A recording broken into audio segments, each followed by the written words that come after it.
Boa noite a todos. Vamos começar hoje uma live especialíssima sobre psicólogos que já tiveram burnout e hoje tratam pessoas com esgotamento, estresse e burnout.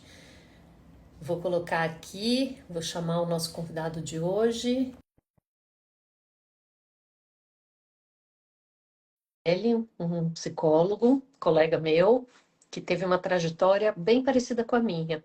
Primeiro uma vida corporativa, já tinha trabalhado com saúde mental. Boa noite. Oiê, Felipe, boa tô aqui te noite. apresentando, falando que a gente tem algumas coisas em comum, que é ter uma experiência forte, né, corporativa, e também já tendo trabalhado com atendimentos e tudo, acho que a tua até muito mais do que a minha antes e depois, agora a prática, né, 100% clínica no consultório.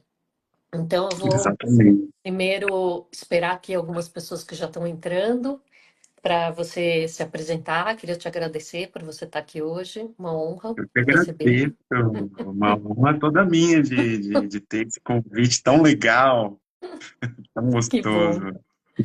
Que bom. Então, queria que você falasse um pouco de você primeiro, se apresentasse para a gente falar sobre o tema, né? Esgotamento, estresse, burnout.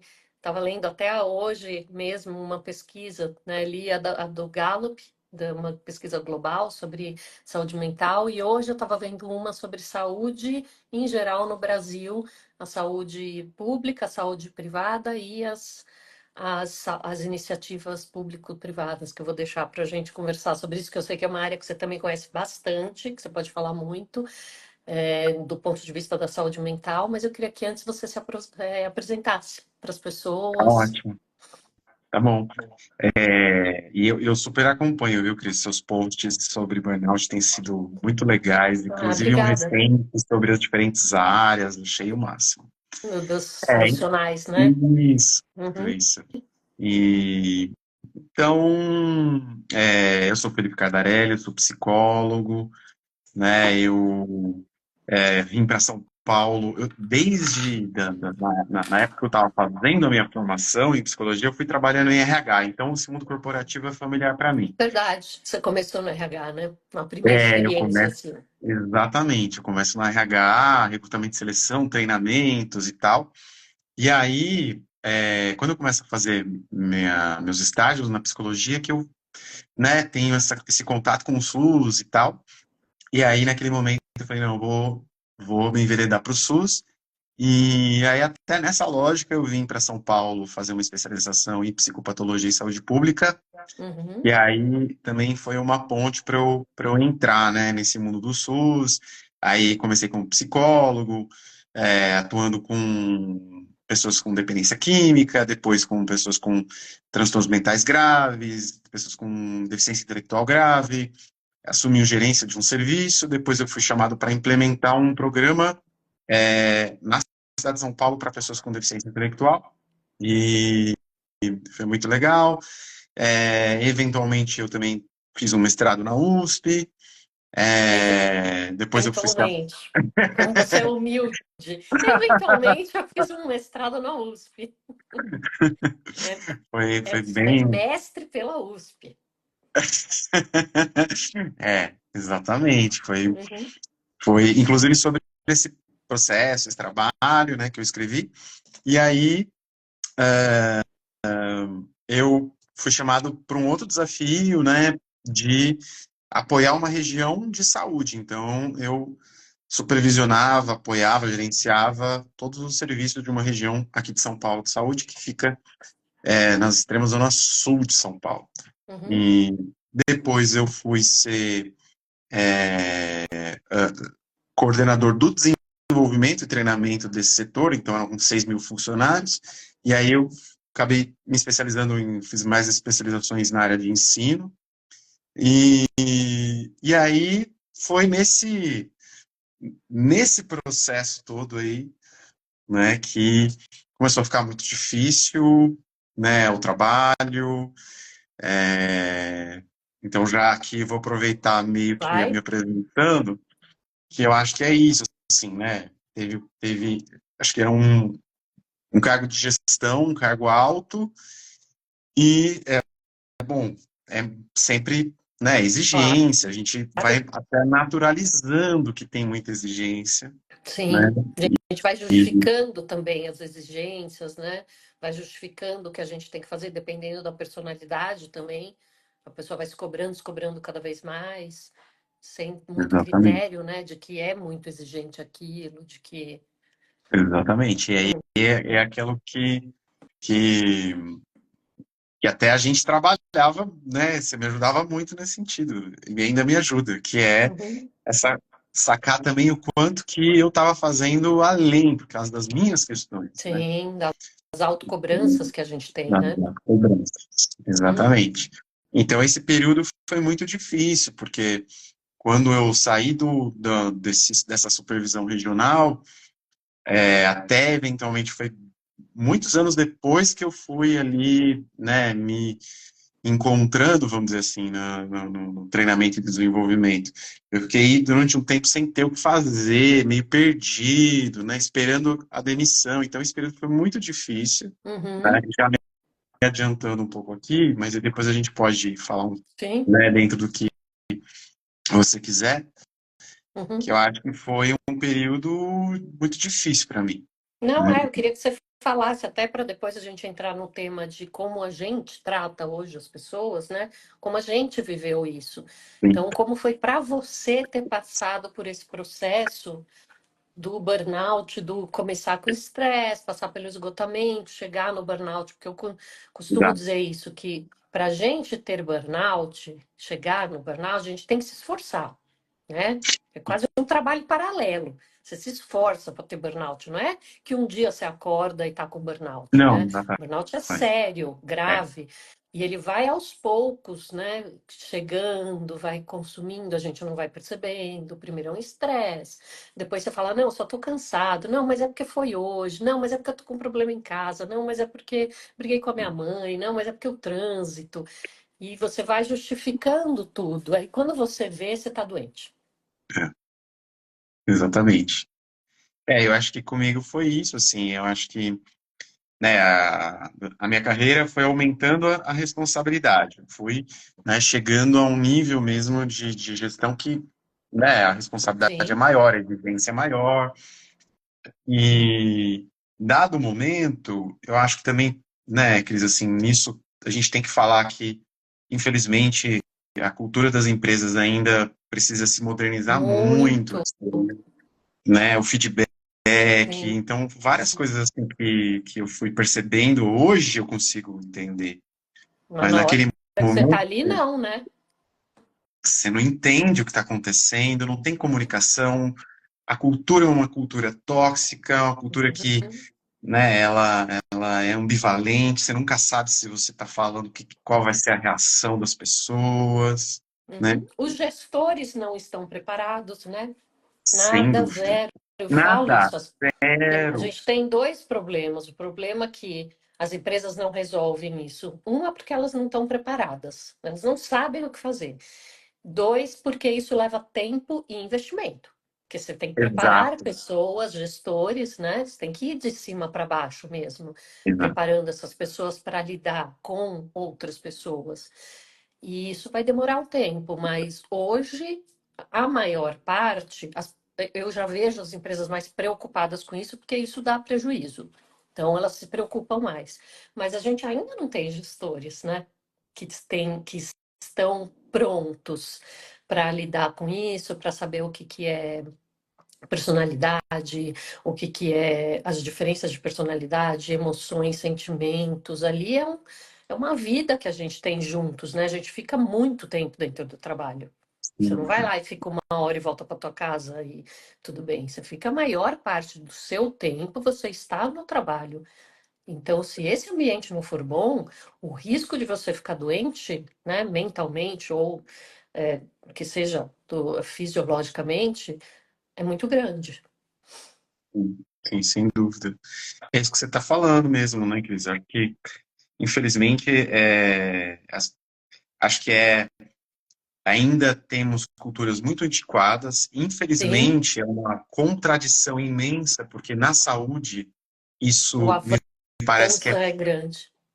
né, assim, acho que, poxa, a gente está trabalhando com saúde, você está trabalhando, né, com isso e ainda pensando nessa gestão Muito antiquada, antiga. né, de uma coisa meio de exército, assim, meio militar, Hierárquica. né, aquela coisa É, hierárquica, uma coisa eu da mando e você autoridade. faz. Exatamente, Não quero saber o que você está pensando nem sentindo, não importa. exatamente, Meio exatamente.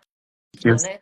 Exato, E eu senti muito nesse momento que tinha alguns conflitos ali entre a equipe de pares, né? Sim. Que era incentivado, era para o pessoal, assim, se matar mesmo, Uhum, sim, entendeu? sim. Não tinha E até essa. uma gestão do conflito, tinha Exato, uma. Vamos inflamar esse conflito. exatamente, Cris. Exatamente. E eu acho que isso a gente vê muito, né, também, né, Cris? Acho que também Sim, no seu. Acho que imagino também no seu consultório e na sua experiência também com nuances, com sim, diferenças, mas também com muitas similaridades, né? Porque no sim. final você também viveu isso, né, Cris? Muito. Vivi burnout forte, né, também. Eu não tive o diagnóstico e o tratamento, até porque eram outras épocas, assim, ainda não se falava, já existia o termo, lógico, né? Sou tão velha assim, parece que eu sou uma idosinha. Não, calma, sou só idosa, não sou a idosinha ainda. Mas não se falava de burnout dessa forma como a gente fala hoje. Não tinha um diagnóstico tão preciso, pelo menos aqui no Brasil. E o estigma ainda era muito grande. Então, uma pessoa que teve burnout, ela era uma fracassada. Ainda é. Tem esse, não podemos Ainda dizer que não. Ainda tem, porque os pacientes não querem ter o diagnóstico, não querem ser afastados, não gostam disso, ou porque eles se sentem assim, ou porque eles têm muito medo de ser afastado e perder o emprego. As duas coisas, né? Tem gente que até sabe que não vai perder, ou que mesmo que perca, vai se recolocar. Mas assumir que teve um burnout é falar assim, eu fracassei, né? Na maioria das vezes. Por quê? Porque o que a gente vai vendo na experiência, e também tem agora estudos, né, sobre isso, o tipo de personalidade, né, de pessoas que chegam no burnout, ela é um pouco parecida, são personalidades parecidas, pessoas muito comprometidas com o trabalho. Uma pessoa que não é comprometida, ela não entra no burnout. Não tá nem aí se vai dar certo ou errado, se o chefe ficou feliz, se vão gostar. é, Então, não tem essa preocupação. Então, pessoas muito comprometidas, muito que precisam da validação, né? Que não é que precisam, mas que vivem sob essa cultura da validação do outro e pessoas que se cobram muito. Tem o cobrador interno muito forte. Então, às vezes você nem está sendo tão cobrado, mas você está ali, você mesmo fazendo, reforçando essa cobrança, que é o que a gente chama de neuroticismo no Big Five, né? Pessoas com neuroticismo muito alto e com um nível de comprometimento que é a conscienciosidade também muito alto. Quando essas duas coisas se unem num então, tipo de personalidade, é perfeito traços da para chegar personalidade. ao burnout, para chegar ao burnout, que é o meu caso. Eu tenho uma conscienciosidade muito alta no Big Five, né, na dimensão de personalidade, e tenho neuroticismo também, porque eu sou uma pessoa que eu me cobro demais, fico pensando, né, se eu estou fazendo certo, não estou. Isso ajuda em algumas coisas, né, pessoas assim. Elas sempre vão além, elas querem fazer mais, elas se destacam, mas a que custo, né? É. E eu me lembro um pouco assim da tua história que você, me lembro, eu sei, né, da sua história, que você é uma pessoa que também não fala não para os desafios, né? Acontecem os desafios e você vai sempre além, né? Ah, não, mas esse é o desafio, eu vou fazer. Com sofrimento, às vezes sem, mas você vai, você não, né? Você não aceita o não.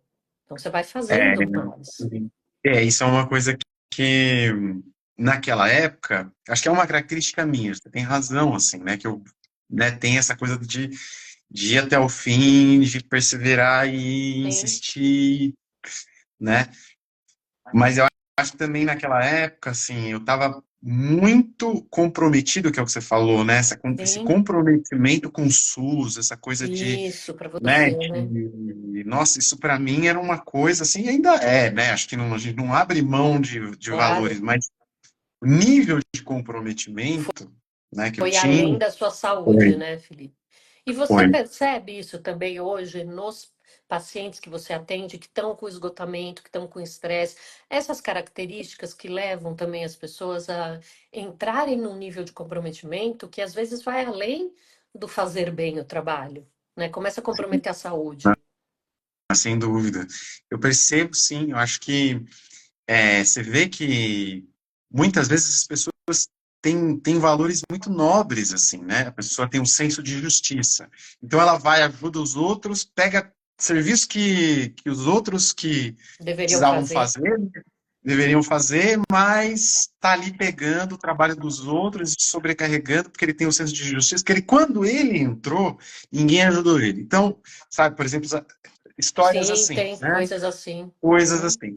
Então, o outro que quer, sei lá, fazer um trabalho que vai fazer nossa, Um vai bem para as colaborar de um pessoas. jeito. Então, tem muitos casos, assim, que você vê desse comprometimento, grandes valores, né, e é, tem também essa questão que às vezes pega mesmo, que é objetiva, que é as condições materiais, então a pessoa Claro. precisa daquele trabalho, mas O também aí medo, né, de perder faz a pessoa se comprometer e fazer mais, mais e mais. Sim. exatamente. Mas aí é que tá, e é esse o detalhe, né? A pessoa às vezes acaba é, não vendo outras possibilidades que existem, as outras possibilidades. Isso é uma coisa que aconteceu muito comigo também, né, Cris? Assim, que eu Uhum.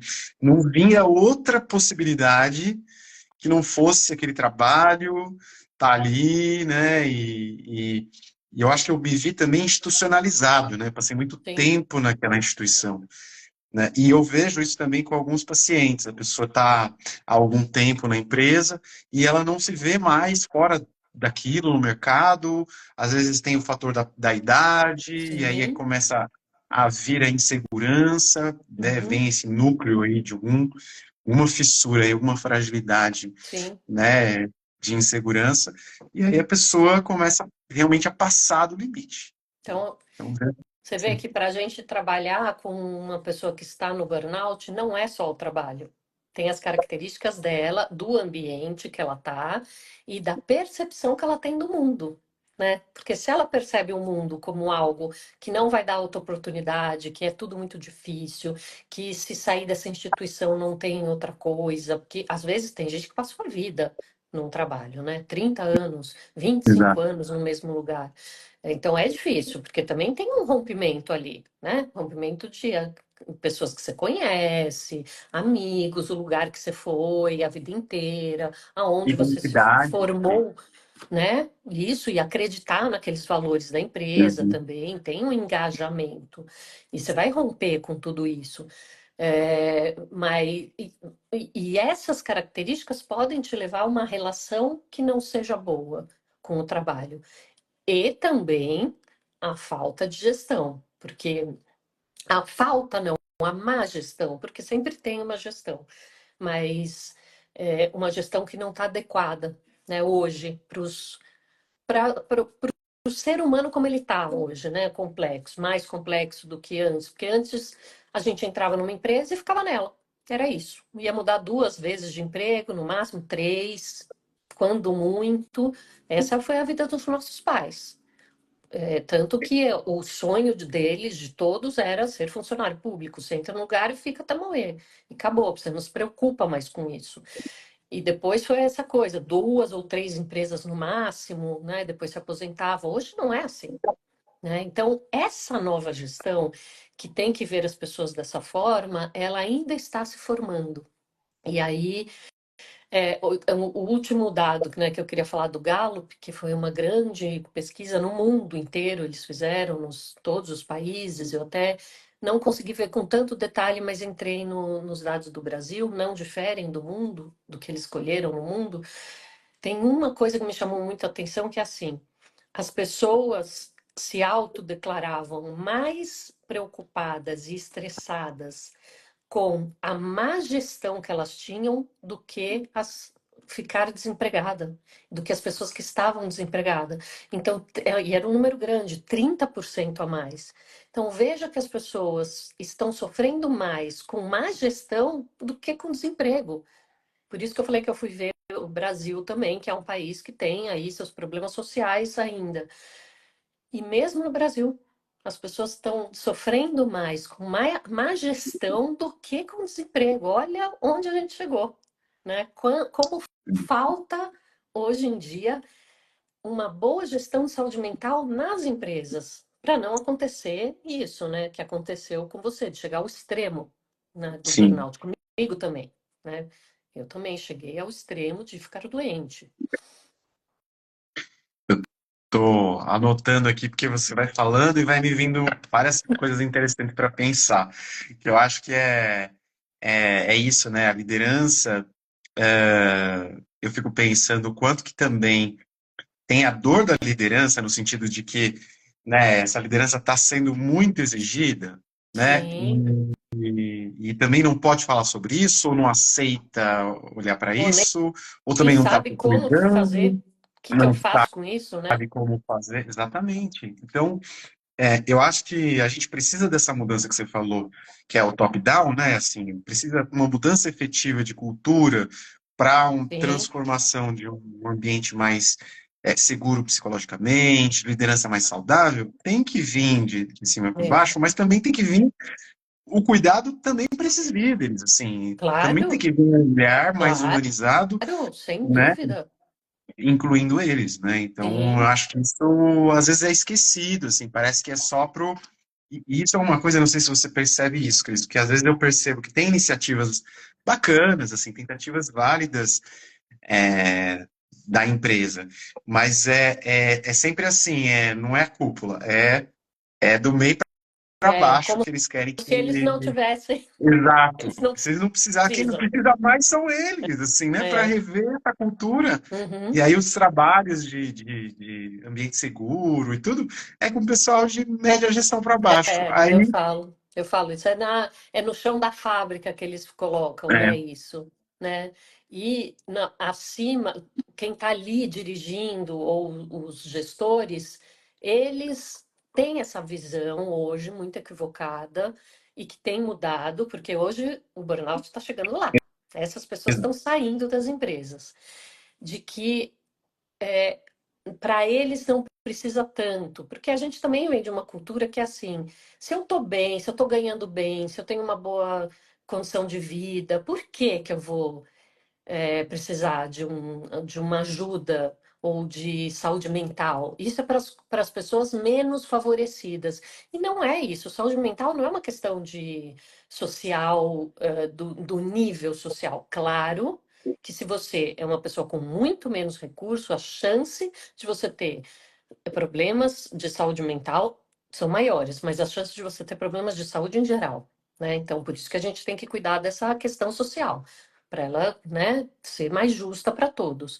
Mas achar que a percepção, a autopercepção de que você não está nesse risco, ela foi muito forte, muito mesmo. Hoje está mudando, porque muita gente está entrando nisso, de realmente ficar muito doente com o burnout. E sim, você tem toda a razão que isso tem que ser para todos os ambientes da empresa, todos os níveis, né? Essa é a única mudança possível. Quando a gente chegar nesse ponto de que está todo mundo comprometido com isso, a gente vai conseguir fazer a mudança de cultura.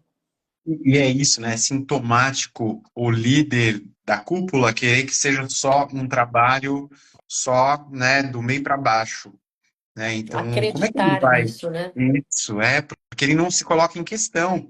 No momento que Uhum, ele também, né, olha para a própria vulnerabilidade, para as próprias Sim, inseguranças, para as próprias questões, né, ele também acho que consegue fazer uma liderança mais saudável, né? claro. Ou pelo menos aprender a ouvir, a ver, Exato, a ter empatia, a entender ali como lidar com conflitos, né? Porque os conflitos entre os pares abaixo dele, ele com as exato. pessoas que estão, né? Saber lidar com isso, saber entender isso. São seres humanos. Sim, A empresa é o quê? Pessoas pois é. juntas fazendo coisas. Produtos, serviços, o que quer que seja. São pessoas. Continuam sendo pessoas. A gente não substituiu o ser humano por máquinas. As máquinas estão aí, ótimo, graças a Deus, ajudam a gente muito, mas continuam sendo pessoas. Elas são as mesmas que saíram de casa para ir trabalhar, que estão se relacionando ali umas com as outras, que têm suas diferenças, suas afinidades. Então, não tem como você trabalhar numa gestão e não entender de pessoas, e não saber lidar com pessoas, né? Ninguém está falando para os líderes serem psicólogos, não é isso, né? Porque não vai chegar nesse ponto. Mas para eles entenderem como ter uma gestão que ofereça um lugar psicologicamente seguro, por exemplo, que não seja tóxico, já está ótimo. Se Nossa, não for tóxico, já está muito bom. já está muito bom, já está muito bom. E é importante a gente dizer, né, que existe cobrança no mundo do trabalho, existem as coisas que a gente não consegue, que a gente não gosta de fazer, mas tem que Vai ter que fazer. fazer, Existe o claro. dia que você vai ter que, né, às vezes eventualmente ficar até mais tarde, mas quando isso vira cultura, e aí você só é valorizado se você sai todo dia mais tarde, se você se mata, se você faz. Então, Isso. aí temos um problema, né? Você concorda com tudo e não pode dar sua opinião em nada. Se Exa- você tá num clima como Exatamente. aquele seu, né, de inflamar conflitos, brigas, colocar um contra o outro, fazer, né, gestão de conflitos para que o conflito fique, não para tirar o conflito. Exato. Eu acho que uma das coisas que é isso também, né? Clareza, você ser transparente, você ser honesto, a comunicação, né? Com honestidade, com transparência, de você dizer exatamente, né? Olha, chama, né? Conversa, olha, o que que você precisa melhorar, né? Como melhorar, né? Desenvolver as pessoas, tudo isso a gente ainda, né? Assim, Ainda é parece muito um. tabu, né, dentro É, de empresa. e parece uma coisa que, assim, a gente falando é tão óbvia, mas Não é na óbvio. realidade não é. Quem está Exatamente. ali no dia a dia sabe que isso não é uma coisa óbvia, né? E que não acontece na maioria das vezes. Sim, é isso que você falou, né? Que no final a empresa, se não entende, né, que trabalha ali com pessoas, vai acabar perdendo essas pessoas comprometidas. Ô, Uhum. Cris, Tá, eu queria te perguntar uma coisa. pode? Pode? Faça suas perguntas. Todas. Como que você saiu do seu burnout? Olha, eu fui mais pela. Primeiro fui no médico, fui no psiquiatra, que era um psiquiatra psicólogo. Ele tinha formação em psicoterapia também. Então, a primeira coisa eu sabia que eu precisava, que eu tinha que tomar remédio, medicação. Eu tinha que ser medicada porque eu estava num nível absurdo de burnout. Eu tive paralisia do braço, tive muitos sintomas muito fortes, né, de burnout. E depois eu fui com a terapia também e com a medicação, eu fui fazendo, eu tenho uma característica muito boa que é eu me adapto muito fácil a mudanças. Então eu sabia que eu precisava sair daquele ambiente e comecei a construir um outro projeto de vida que não fosse o de estar no mundo corporativo mais. E foi assim, com este projeto de vida, com esse projeto que eu tinha futuro, que eu consegui ir lidando com o meu burnout no mundo corporativo, sabendo que aquele ia ter uma data para acabar. Eu fiz um outro projeto. Eu não acho e não acredito, e não é o que eu trabalho, que todo mundo que tem burnout tem que sair da empresa e empreender. Não é assim. Muito pelo contrário. Tem pessoas que. Eu tenho uma característica empreendedora muito forte. Sempre tive. Isso é meu. Mas não acho que isso é solução. As pessoas não têm que sair por aí abandonando emprego. A gente precisa de emprego, o trabalho é bom, tem um fator social protetivo também muito importante de ter relacionamentos, de sair de casa, de conhecer pessoas, de ser produtivo. Isso é bom para a saúde mental. Então, não trabalhar, ficar em casa ou ter muitas, não ter as suas necessidades supridas, né, financeiramente. Então, o meu jeito de sair foi esse. Eu pensei nisso, eu percebi que eu precisava de uma ajuda profissional, primeira coisa, que eu não ia dar conta sozinha e que eu ia ter um outro projeto de vida. E me foquei nisso. Esse foi o meu jeito. Que pergunta Então, mais se tem? não, acho que era isso, assim, era que eu vi, assim, que você teve momentos, inclusive, nas férias, momentos muito difíceis que você É, passou, né? Então, eu acho que a gente aqui, né, como psicólogo, pessoas que atendem, pessoas com burnout, e também ao mesmo tempo ter passado por isso, eu acho que isso. essa é uma questão importante, assim, né, que você diz, assim, né, de talvez as pessoas achem que só tem uma alternativa que é sair do trabalho, e aí elas ficam com medo, e aí elas ficam ali, né, girando em falso, né? Sim, sim. E não é, né? E não é que todo trabalho é assim também, porque tem muitas pessoas. Isso também é observação clínica, não sei se tem dado de pesquisa, que elas, a gente tem o ser humano tem isso, né? A gente generaliza coisas para pensar menos no sentido de gastar menos energia dos nossos neurônios. Então, isso é normal. Não é que a pessoa pensa menos porque é burra, preguiçosa, não. Então, como a gente tem essa tendência a generalizações, se eu passo por uma experiência muito ruim no trabalho, como a minha, por exemplo, foi horrível. Neste caso, não tive uma vida corporativa horrível, de jeito nenhum. Mas nesse caso foi horrível. E eu generalizar, então o trabalho é ruim, todos são ruins, trabalhar é ruim, trabalhar é tóxico, trabalhar. Imagina também o mal que isso faz para uma pessoa se ela generalizar dessa forma. Primeiro, porque 90% das pessoas precisam, 98% das pessoas precisam trabalhar. Então, se ela achar que o trabalho é ruim, nós temos dois problemas. Um, ela não consegue mais trabalhar e ela não tem independência financeira, que é o que a gente precisa. Ou um, é, uma, um recurso financeiro bom. Então, a gente vai ter que trabalhar dois problemas. E segundo, que essa generalização de que tudo é ruim, que todos os trabalhos são ruins, que todos os chefes são tóxicos, não é real. Então você também está tirando a pessoa de uma realidade que lá era ruim, sim, mas não quer dizer que em todos os lugares que ela for, com todos os chefes que ela trabalhar, em todas as empresas que ela for, vai ser ruim. E o terceiro ponto é olha também para você. O que que você tem que mudar para que a outra experiência, ainda que tenha um chefe um pouco mais chato, uma pessoa que seja mais implicante, o outro que é tóxico, como você vai lidar com isso para você não entrar tanto nessas condições que o outro coloca para gente, né? E de novo, tem ambiente que é muito tóxico, não vai adiantar, você tem que sair. Mas é a minoria. Não é a maioria dos lugares são super tóxicos, nem na minoria das vezes o lugar é muito tóxico e aí nós, né, como psicólogos, a gente tem que fazer essa intervenção, falar, ó, vou te afastar, não volte e depois você repensa. O que você quer fazer, vamos construir aqui juntos uma alternativa. Mas na maioria das vezes os problemas vão ser mais ou menos os mesmos nas empresas, né? E a gente também vai ter que ter um fortalecimento um pouco maior, olhar as nossas questões de autoridade, de insegurança, de cobrador interno, né? Para ter mais maturidade para lidar com isso. Então, isso também fiz, né? Olhei para o meu lado também. O que que eu ali estava fazendo? Como que eu cheguei nesse ponto? Não é do nada, né, que você chega no burnout. Como eu consegui chegar nesse ponto? É muito legal essas coisas todas que você vai dizendo.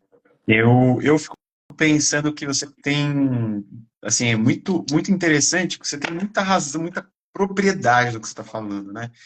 Eu fico pensando que tem um fator que eu acho que você, né, que se diz de que esse nível de toxicidade não é a maioria que você tem realmente, meu, não adianta ficar insistindo ali, sai, né? Então, tem várias questões pessoais, né, que você tem que também ir olhando onde que está pegando em você, porque que aquilo tá, né, reverberando dessa forma, né? Mas eu acho que também tem um lado que é isso, assim, que às vezes a gente vê que a gente precisa tentar, de alguma forma, até como psicólogos e tal, favorecer relações trabalhistas, relações de emprego mais respeitáveis, assim, Claro, com mais respeito, com né? certeza. Então, porque às vezes a gente, assim, você vai atendendo várias pessoas, uma pessoa está no banco, outra pessoa está no SUS, outra pessoa está no varejo, outra pessoa, e você vai Isso, vendo que, às vezes, as queixas, assim, né, de uma certa precarização, ou seja, você tem menos condições e você é mais exigido. Então, isso. isso a gente vê que assim, né, Sim, assim, é meio a infelizmente, média, né? é, Isso sim, tem acontecido muito, de muita exigência, com poucas condições para que aquelas exigências sejam entregues, né? exatamente. E aí a pessoa se cobra de não conseguir, mas na Exato, verdade ela não tem como. Ninguém exato, conseguiria. exato, exato. E aí eu acho que é isso, assim, que a gente, por isso que essa toda a conversa, né, de da gente tentar de alguma forma, né, favorecer esses ambientes mais saudáveis da estrutura, né, como uma estrutura geral, né. Uhum, É claro que a empresa também tem a sua necessidade, né? Mas como fazer isso de uma forma transparente, saudável e respeitosa? Acho que é possível, né? sim, totalmente possível.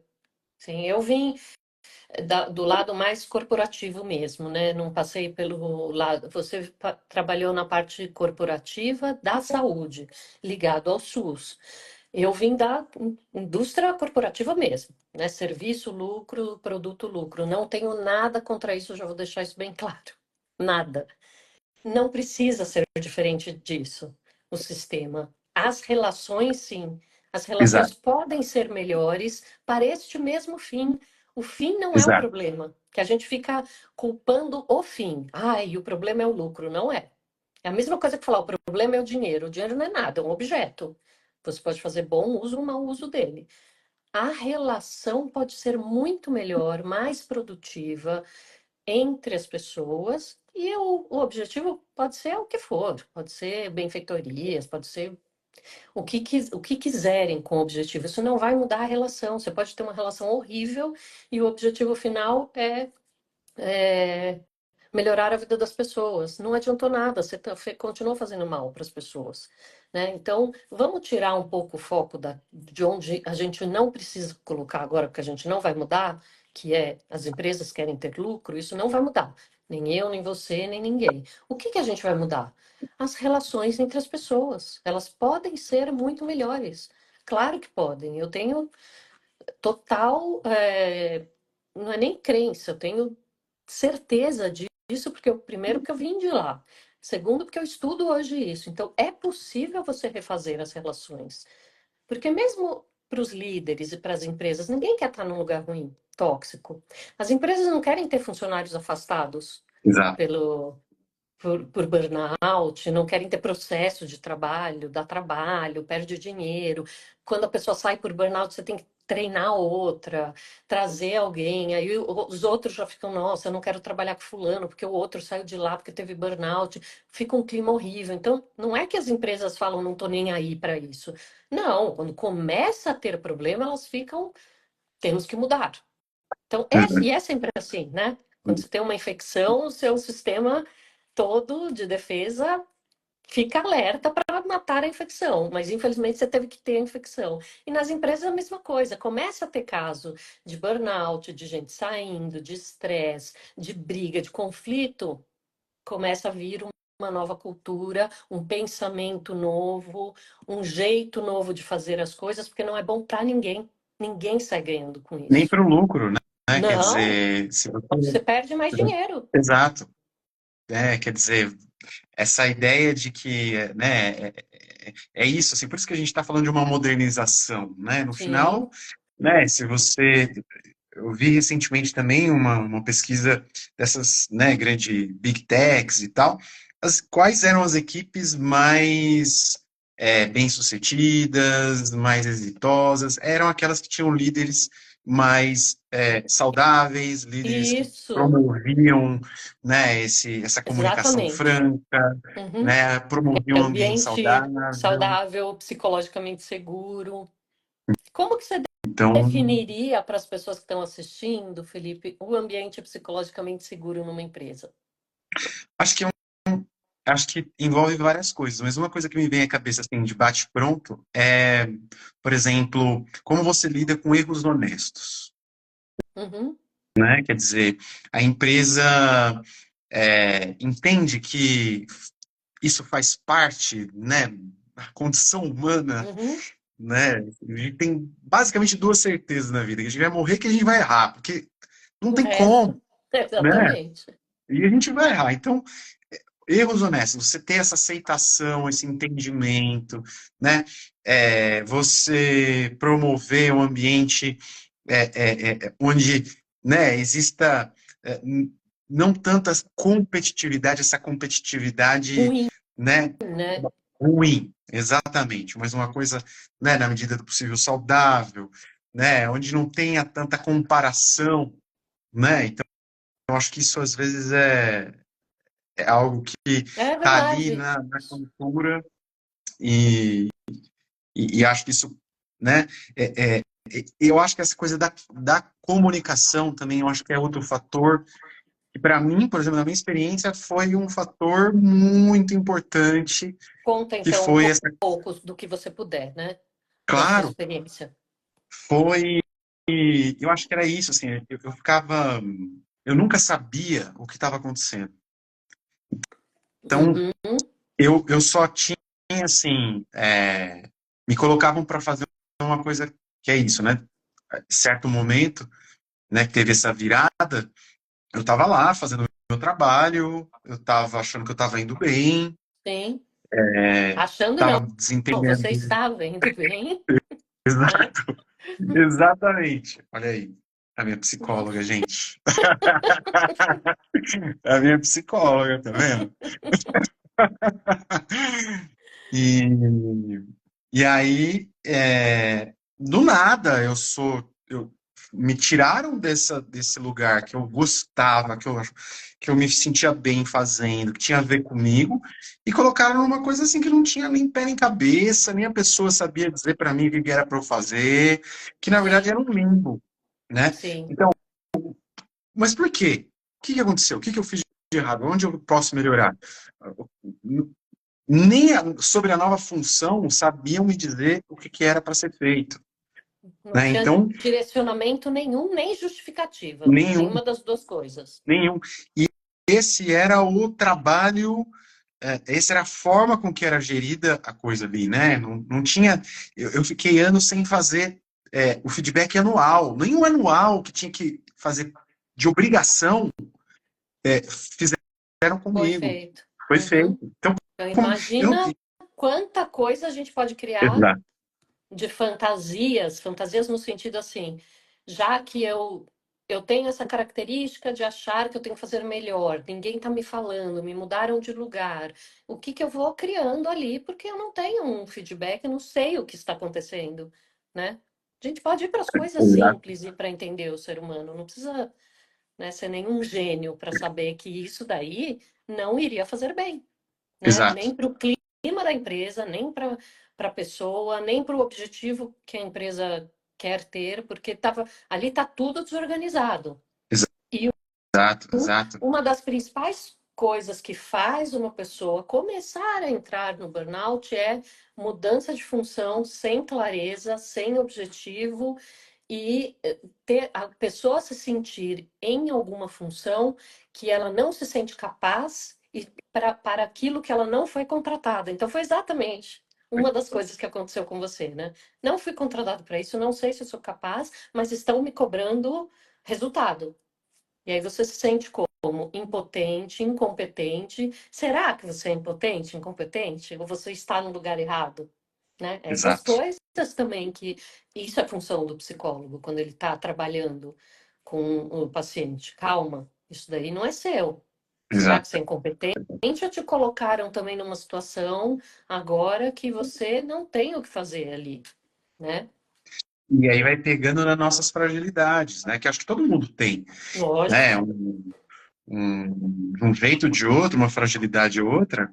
Mas eu lembro que eu fui acreditando nisso, assim, que eu não fazia nada errado, nada certo, tudo que eu fazia era errado, eu não conseguia mais me colocar numa reunião, porque, de fato, a devolutiva que vinha era sempre tão negativa que eu comecei a, né, assim, acho que é essa coisa do burnout de começar a ficar meio indiferente ou meio A totalmente. despersonalização que a É gente uma chama, né? despersonalização, exatamente, uma Um dispersão, é uma coisa cinismo, que é um distanciamento sim, do trabalho. exatamente, e que para mim era coisa horrorosa de sentir, porque eu sempre fui uma pessoa que acredita no SUS, que militava no SUS, então você ficar cínico com aquilo, mas é Uhum, porque você não, você se sente totalmente impotente, que é o que você falou, né? uhum. É uma vivência muito difícil, assim. E eu acho que, né, Cris, a gente foi também fazendo esse caminho, assim, de sair disso, né? Antes de sair da empresa, eu também me vi, assim, saindo do burnout, Isso. Uhum. né? Eventualmente eu saí da empresa um bom tempo depois. Exato. Foi um Mas, planejamento aí, né? exato, exatamente. Então, Uhum. é, mas eu saí do burnout antes, eu fiquei um tempo ali Sim, trabalhando, né? E construindo essa outra possibilidade. E aí fui fazer especialização na área clínica e tudo mais. isso. Mas naquele momento eu consegui me priorizando meu autocuidado, né? Quer dizer, claro, a gente tem prioridades. A minha prioridade era, né, virar do avesso para, de alguma forma, tentar, né, agradar e tentar É ser, né, reconhecido reconhecido. naquele emprego. E aí eu comecei a ver que eu tenho um limite, né? Não dá Uhum. para fazer isso, né? Eu tenho que Sim. colocar meu autocuidado também em prioridade, né? Então, meus hábitos saudáveis, né? Minha terapia, meu acompanhamento psiquiátrico também, né? E Exercício esse processo foi físico foi uma coisa que te ajudou muito, que você é uma pessoa que, muito, né, tem essa relação muito boa com o exercício físico, com o cuidado, dessa parte física. Isso ajuda muito, né? Você já tinha essa disciplina. sim, sim. Uhum. Isso foi uma das coisas que eu em um certo momento, em um dado momento, estava deixando para trás, Exato. né? Estava É negligenciando, porque eu outra estava ali tão preocupado. característica, né, do Exato, burnout, ir se afastando das coisas que você gosta. Você vai percebendo nos sintomas. Esse é um sintoma para você avaliar, né, num paciente. Se ele gosta muito de uma coisa, ele começa a não gostar mais, a não fazer mais, a ficar desmotivado. Vai se, claro, vai se misturando com alguns aspectos. Tem pessoas que vão mais depressivas, outras mais ansiosas, outras mais eufóricas, depende da característica. Mas essa coisa de ir se distanciando de coisas que gostava, porque tá realmente com um humor muito rebaixado por estar numa situação muito ruim por muito tempo. exato, exato. É o que a gente vê também mesmo no consultório, né? Que aí começa a vir sintomas de depressão, ansiedade, né? Exato, de E- distanciamento dessas coisas, problemas no relacionamento, porque vai se distanciando da família, da mulher ou do marido, dos pais, né? É, tudo. Você vai ficando uma pessoa mais isolada, são características também mais depressivas. Todos Exato, esses exato. sintomas, que como eu falo, né, o burnout em si, o nome, ele é a junção de vários sintomas que você avalia clinicamente. E eles estão muito associados a sintomas de depressão e de ansiedade na maior parte das vezes, né? E às vezes os dois juntos. Eu Sim. queria pegar aqui, Felipe, algumas perguntas que Boa. estão colocando para gente. Deixa eu ver. Alguém escreveu, todo mundo dando boa noite. Boa noite para todos, obrigado a todos que estão aqui. Deixa eu ver. Tem alguns comentários. Gosto muito do seu conceito de pirâmide, pensando também em quem está acima. É quem falou isso, Bianca, aqui. Por quê? Eu acho que a gente tem que ver que quando a gente está falando, né, em empresas, a gente está falando dos gestores, do RH dos funcionários em geral, né? Como essas mudanças têm que começar também por essa parte, né? Quando a gente olha para um funil, se não vier primeiro dos gestores e do RH, ou não primeiro, mas prioritariamente, o que que acontece? A gente vai só tratar de quem fica doente no final, né? Então, se a gente começa a mudança de cultura e vai descendo isso e trazendo ambientes diferentes a partir desses gestores, esse funil também vai ficando menor, menos pessoas vão ficando doentes para o tratamento, porque o objetivo é a gente não ter que tratar, é a gente prevenir que isso Claro, aconteça, né? Então, acho que é exatamente. disso. Aí aqui tem Papa Nogueira. Gestores deveriam dar o exemplo, deveriam. Concordo com você totalmente. Gestores deveriam. É, Magno Gonçalves, complexidades a serem trabalhadas em cada particularidade, independente da posição, classe ou status. O que que você acha disso, Felipe?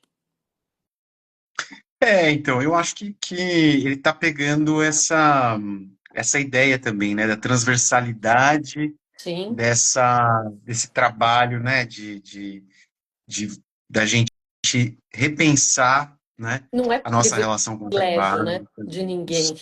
O Exa- burnout, o burnout é para todos. Exatamente. E é complexo mesmo, né, o que ele está falando, né, acho que são vários aspectos, né, Uhum, que a gente estava falando também, não é só, claro que né, existem condicionantes, determinantes sociais, a gente sim, sabe que é uma influência, mas todo mundo precisa de cuidado, ninguém está livre, né, de não. sofrimento psíquico, né, então acho que é importante essa transversalidade né, de uma cultura mais saudável no caso das Sim. empresas. A Bianca está aqui também comentando a Lei 14.831, aquela que foi sancionada em 27 de Sim, março, que é a de incentivo à saúde mental. Isso é muito importante também, ter leis ou instrumentos que não que obriguem, porque aí as empresas vão fazer de qualquer jeito, né? Só porque é obrigado, mas que incentivem, de certa forma, as empresas a praticarem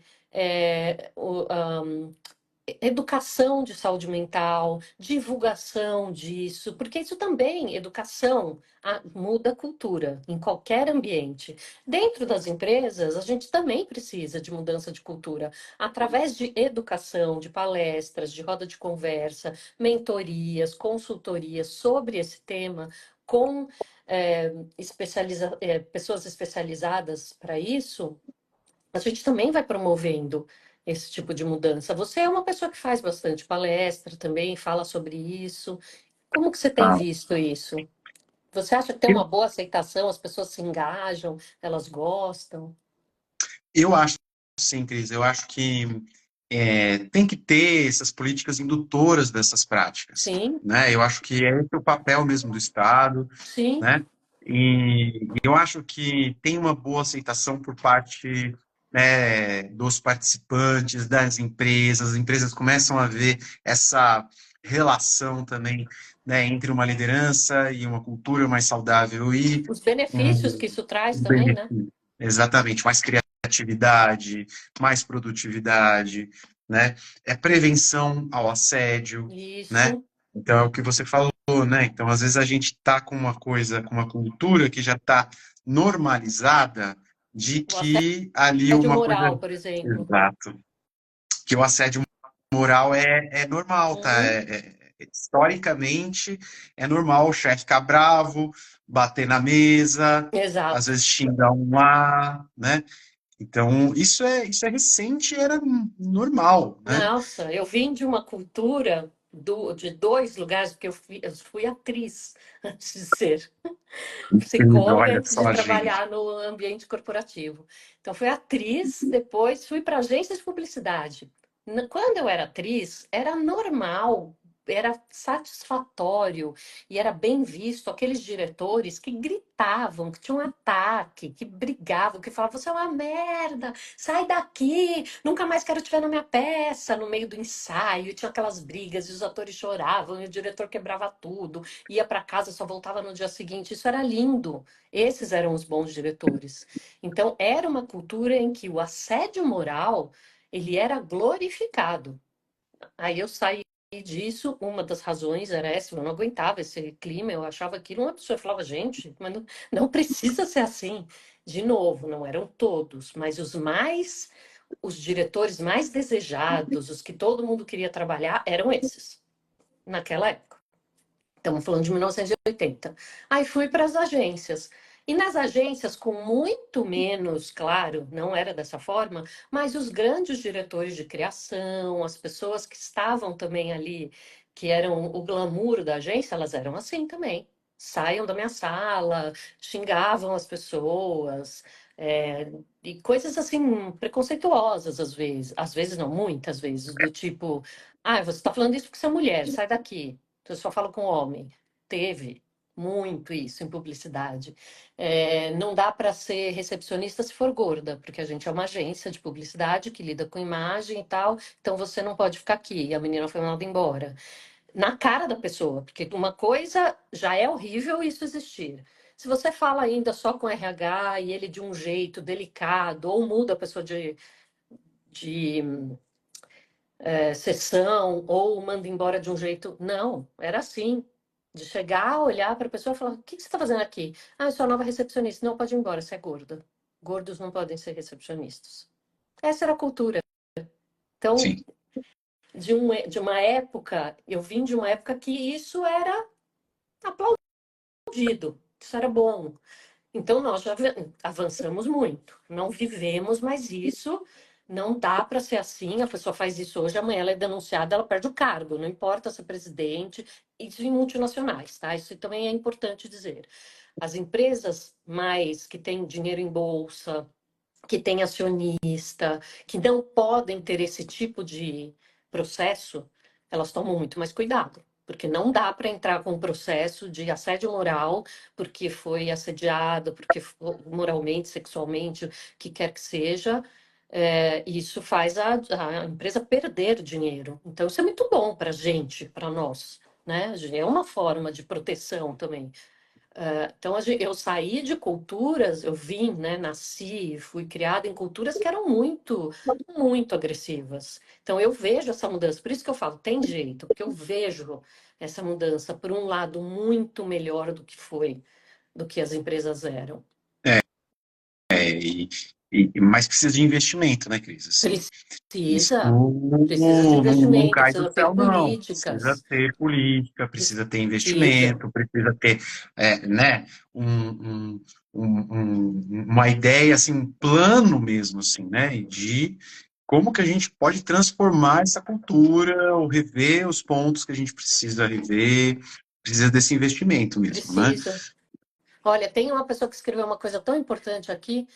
AVD Souza: os gestores não veem com bons olhos colaboradores que têm burnout. Na maioria das vezes, desligam o profissional após afastamento médico. É verdade, isso É verdade. ainda existe. Agora, também fiquem atentos, porque um profissional que foi afastado por burnout não pode ser desligado antes de 12 meses ou se não for pago os 12 meses de estabilidade. Então, também as pessoas. Por isso que esse trabalho com saúde mental, ele não é só sobre a saúde mental, ele é de informação também. Se você é afastado por burnout, de novo, por burnout, você tem estabilidade. Então, não dá, você tem que ter isso descrito no seu afastamento, o CID correto, que é burnout, tem que ser um médico, porque ele não é enquadrado como doença mental, o burnout, apesar de toda essa confusão que acontece na vida da pessoa, ele é uma doença que tem que ser atestada por um médico, e aí essa pessoa tem estabilidade, tem direito à estabilidade. Então, essa parte também o psicólogo tem que estar atento e informar o paciente. Eu falo isso para meus pacientes: não, você tem esse direito, isso é um direito seu. não pode te mandar embora, não dessa forma, você tem direito a ter estabilidade. É um papel também do psicólogo nessa psicoeducação e e educação de direitos, né? Porque a pessoa tem ali um respaldo também e tem que ter, né? Como as mães, quando voltam para o trabalho, não podem ser demitidas, acabaram de ter filho e tudo, ou se forem demitidas, tem que ter estabilidade, a estabilidade garantida financeiramente. Mas é verdade que ainda tem esse preconceito com as pessoas, por isso que elas também não querem ser afastadas. Exato. Exatamente. E eu acho que é isso, assim, de uma forma geral, né? Você vê como, às vezes, é uma coisa, é um direito da pessoa, né? E isso é mal visto, mas é um É um direito, né? direito, exato. Ninguém escolhe ficar doente, gente. Ninguém quer ficar com burnout. Você está com burnout, eu vou falar agora por mim, depois você pode complementar, Felipe, se você quiser. Você não fica em casa feliz, contente, descansando. Pelo contrário, né? No meu caso, pelo contrário, quando eu estava com burnout, eu queria voltar logo para o trabalho, nas minhas férias, né? Que é o meu caso, que eu estava de férias, eu queria acabar as férias e voltar para o trabalho, para fazer mais, para não, eu tenho que fazer, quando eu voltar vai ficar tudo bem, eu vou entregar, eu vou fazer cada vez mais coisas, eu consigo, eu posso. E interrompi umas férias com meus filhos na Disney para trabalhar. Então não é que você está com burnout, você está em casa descansando, feliz. Não, você está em sofrimento, em grande e grave sofrimento. Né? Tem muitas pessoas que começam a ter ideação suicida com burnout. Isso é muito grave, é muito sofrido. Mas você está pegando num pilar muito importante da pessoa, que é o trabalho. O trabalho ainda é um dos pilares muito importantes do ser humano. Né? A gente é constituído disso na nossa cultura milenar, de que o ser humano trabalha. Então, quando você mostra para ele que ele não é capaz de fazer isso, você está mexendo em muitas outras coisas psicológicas. Então, não dá para ter esse tipo de preconceito. Ninguém escolhe isso. Ninguém quer estar com burnout. Eu fico pensando aqui do lado do paciente, né? Quando a gente está ali com o paciente e a gente coloca essa como uma possibilidade, a gente tem que fazer esse trabalho não só acho que é de psicoeducação e de olhar para esses medos, Acolhimento, de acolhimento, de olhar para os medos, que aí já dá todo claro. um caminho da psicoterapia, né? Que você vai puxar da onde que está pegando isso, né? Que lugar que você está colocando o trabalho, onde você está se colocando, né? E aí a gente vai trabalhando a possibilidade de transformando essa possibilidade do afastamento com uma possibilidade real, né? De bancar isso, Sim. porque talvez eu precise, né? É, e eu acho que isso foi uma dificuldade enorme para mim, enorme, enorme para mim. Para Uhum. mim foi muito, muito difícil isso, mas acho que também por essa experiência você vai Sim, pegando o jeito de, olha, eu sei que você está preocupado com a possibilidade de se afastar, não sem razão, porque a pessoa sabe a empresa que tem, né, muitas claro. vezes, mas você vai construindo essa possibilidade como uma alternativa, porque trabalho nenhum vale a nossa saúde, Não. né? Principalmente a Então, mental, né? Que influencia em todo outro conjunto de saúdes que temos, se assim podemos dizer. A mental ela é fundamental para que você esteja bem, né? Em exato. todas as outras partes da tua vida. Sim. Não, nenhum Eu só trabalho queria, vale. eu só queria complementar, Cris, Uhum. que eu acho também que, por exemplo, a empresa muitas vezes perde uma grande oportunidade de fazer um estudo do que as pessoas estão se afastando, sabe? Sim, Entender perfeito.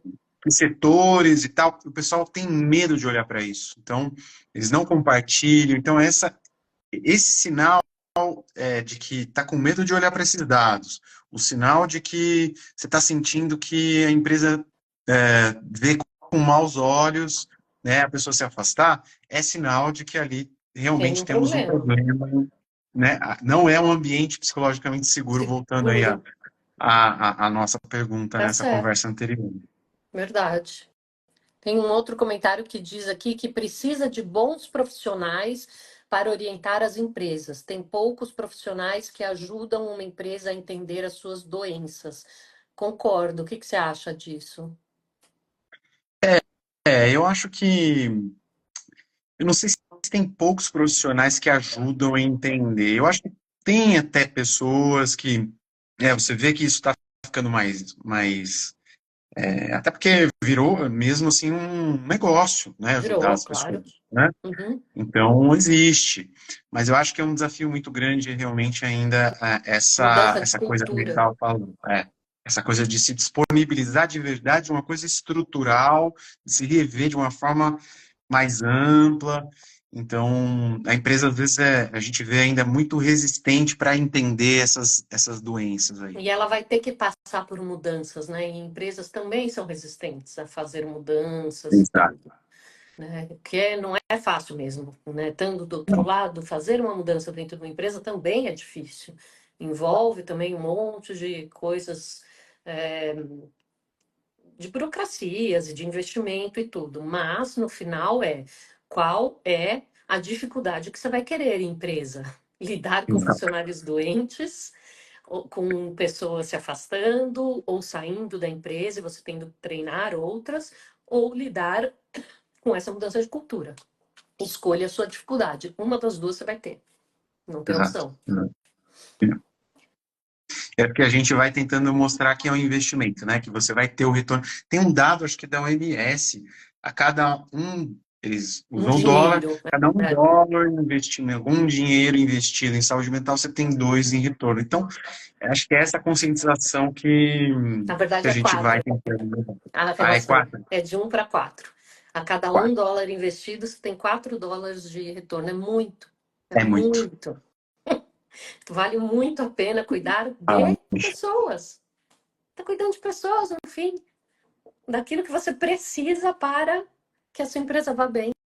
Então, eu acho fantástico. Que mensagem você deixaria para as pessoas, Felipe? Aqui. Mensagem é o seguinte: você não vai dar conta de tudo. Não tem como dar conta de tudo, ninguém dá conta de tudo. Então, priorize. E, e dentro das suas prioridades, inclua o seu autocuidado. Uhum.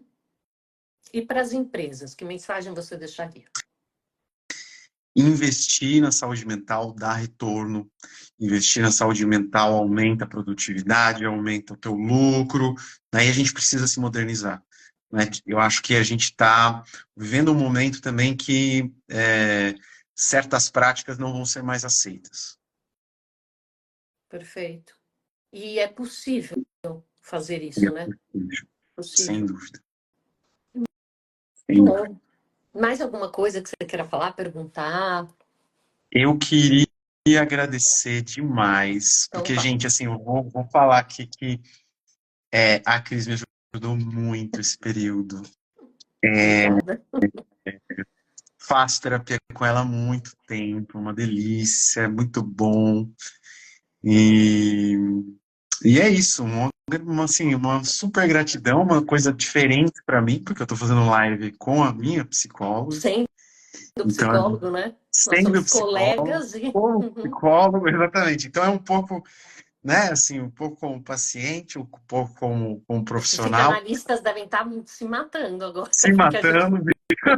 porque nós não Eu somos acho psicanalistas. ótimo mesmo, Uhum, pode revirar, porque eu acho que essa possibilidade, para mim, foi muito bacana, muito gostosa, uhum, uma honra mesmo poder fazer essa live com você, Cris, experimentar de um outro lugar, assim, uhum.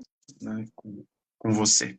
Ah, imagina, eu que agradeço. O mérito é seu também, do seu envolvimento com a sua saúde mental, com o seu comprometimento, né, com você mesmo, com as coisas que você fez. Psicólogo não faz milagre, medicação não faz milagre. O comprometimento e o envolvimento do paciente é fundamental. E você sempre foi uma pessoa muito comprometida com isso, né? Com você, com a melhora, com como você é com os seus pacientes, que eu sei também, né? Como que você atua e quanto você é comprometido, envolvido, né? Com a sua prática clínica. Então, eu quero agradecer você ter vindo, aceitado, falado da sua experiência. É, é importante isso para as pessoas, né? Porque elas, às vezes elas colocam os psicólogos num lugar de que a gente sabe tudo, que a gente pode com tudo, que a gente não tem esse tipo de problema, temos, Temos. né? A gente também passa por isso, somos humanos, usamos tanto da nossa técnica, muito mais da técnica e do conhecimento, mas muito da nossa experiência também, né? Para gerar essa empatia, para o acolhimento, né? A gente também nessa hora, são relações humanas, acima de qualquer coisa. É isso aí. Muito Então é bom. isso, gente. Obrigada a todos por participarem. Essa live ficará gravada. A gente vai fazer também cortes, vai colocar, vai divulgar. E deixa o Felipe aqui encerrar, falar um pouquinho do trabalho dele e das redes sociais dele. Fala aí, Felipe. Então, pessoal, quem quiser, puder me seguir, me segue lá no meu Instagram, @psi Felipe Cardarelli. É, é isso que a Cris falou, acho que, né, até pela vivência, né, acho que a gente, eu acho que eu vou buscando na clínica essa humanização, né, e a técnica é importante, mas principalmente, né, esse acolhimento, né, Cris? Uhum, Mas aí, muito obrigado, viu? Muito, muito, muito obrigado de poder estar aqui. Para mim foi imagina. excelente. Nós todos agradecemos, Felipe, a sua presença. E é isso. Nos vemos então. Tchau, gente. Boa noite. Tchau, tchau, Obrigada a todas gente. por Obrigado a estarem aqui. todos. Até mais. Tchau, tchau. Tchau, tchau.